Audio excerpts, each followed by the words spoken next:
All right, made it to the lake. Let's see how long it takes to set this up. All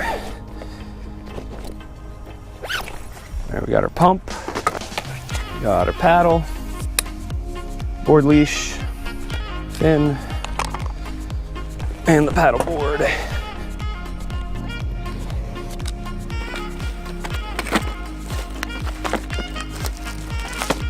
All right, so it looks like we got this nifty little valve right here, and we're gonna connect our pump, and we're gonna start pumping.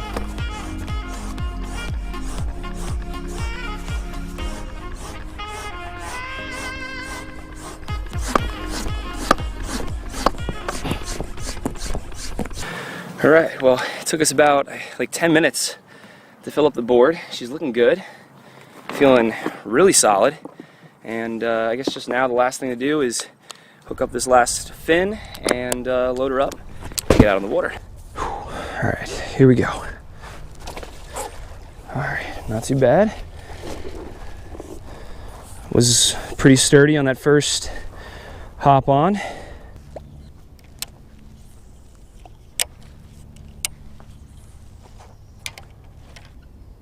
Oh, just got a bite. Oh, just got a solid bite. Oh, there's something. Fish on. Crushed it. Total surprise. I was getting like little panfish nibbles. And then, oh, no freaking way. Nice walleye.